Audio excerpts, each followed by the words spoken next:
দেশের তিনবারের প্রধানমন্ত্রী লাখো মানুষের প্রিয় দেশমাতৃকা বেগম খালেদা জিয়া গুরুতর অসুস্থ হয়ে এভারকেয়ার হাসপাতালে লাইফ সাপোর্টে রয়েছেন। তার শারীরিক অবস্থা এখনও সংকটাপন্ন। অসুস্থতার খবর ছড়িয়ে পড়ার সঙ্গে সঙ্গে গোটা বাংলাদেশ স্তব্ধ হয়ে পড়েছে। সাধারণ মানুষ থেকে শুরু করে বিভিন্ন রাজনৈতিক দলের নেতা ও বর্তমান অন্তর্বর্তী সরকার পর্যন্ত সকলেই তার সুস্থতা কামনা করছেন। দলীয় উদ্যোগে দোয়া মাহফিলও আয়োজন করা হয়েছে। আর তার অসুস্থতার খবর ছড়িয়ে পড়তেই সামাজিক যোগাযোগ মাধ্যমে চলছে দোয়ার বন্যা।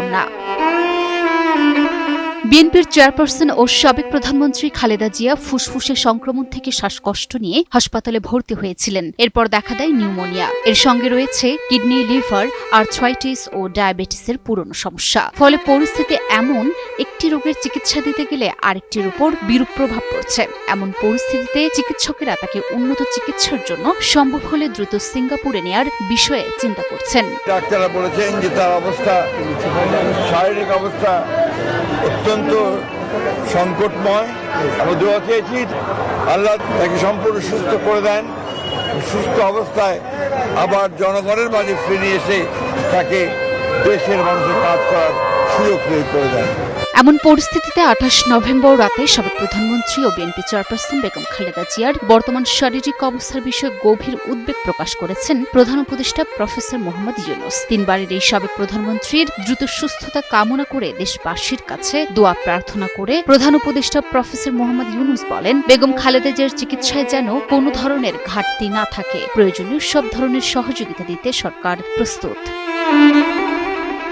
পরে সামাজিক যোগাযোগ মাধ্যম ফেসবুকে স্ট্যাটাসে বিএনপির ভারপ্রাপ্ত চেয়ারম্যান তারেক রহমান খালেদা জিয়ার অসুস্থতা নিয়ে গভীর উদ্বেগ প্রকাশ এবং খোঁজ খবর রাখার জন্য বাংলাদেশের সরকারের প্রধান উপদেষ্টা প্রফেসর মোহাম্মদ ইউনূসের প্রতি কৃতজ্ঞতা জানিয়েছেন। তবে দেশে ফিরে এসে মায়ের পাশে থাকার বিষয়ে তারেক রহমান জানান, সংকটকালে মায়ের স্নেহ স্পর্শ পাবার তীব্র আকাঙ্ক্ষা যে কোনো সন্তানের মতো আমারও রয়েছে, কিন্তু অন্য আর সবার মতো এটা বাস্তবায়নের ক্ষেত্রে আমার একক সিদ্ধান্ত গ্রহণের সুযোগ অবারিত ও একক নিয়ন্ত্রণাধীন নয়।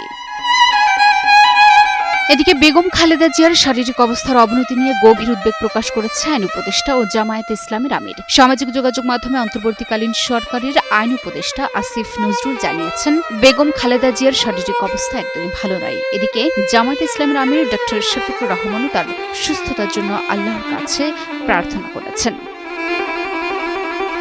এর আগে রাত 8:30টায় সামাজিক যোগাযোগ মাধ্যমে খালেদা জিয়ার সুস্থতা কামনা করেন অন্তর্বর্তী সরকারের যুব ও ক্রীড়া এবং শ্রম ও কর্মসংস্থান মন্ত্রণালয়ের উপদেষ্টা আসিফ মাহমুদ সজীব ভুঁইয়া। এদিকে রাজধানীর এভারকেয়ার হাসপাতালে চিকিৎসাধীন খালেদা জিয়ার খোঁজ নিতে শনিবার সকালে হাসপাতালে যান জাতীয় নাগরিক পার্টির নেতারা। তারা চিকিৎসকদের সঙ্গে কথা বলে তার বর্তমান শারীরিক অবস্থা ও চলমান চিকিৎসার বিষয়ে বিস্তারিত তথ্য নেন।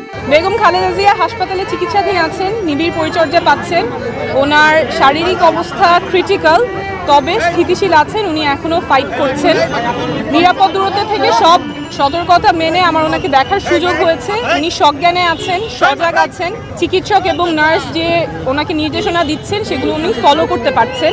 যেখানে রাজনীতি প্রায় বিভাজনের প্রতীক, সেখানে আজ সবাই এক হয়েছে শুধুমাত্র একজন মানুষের সুস্থতার জন্য। বয়স 80 পেরিয়ে গেছে, শরীরে একের পর এক রোগ, তবু দেশের কোটি মানুষের একজোট প্রার্থনায় বোঝা যাচ্ছে বেগম খালেদা জিয়া কেবল একজন রাজনৈতিক নেত্রী নন, তিনি মানুষের হৃদয়ে এক অমর স্থান অধিকার করেছেন। আর তাই তো আজ বাংলাদেশের প্রতিটি হৃদয়ে একটাই প্রার্থনা, বেগম খালেদা জিয়া সুস্থ হয়ে উঠুন। Desk report, news 24।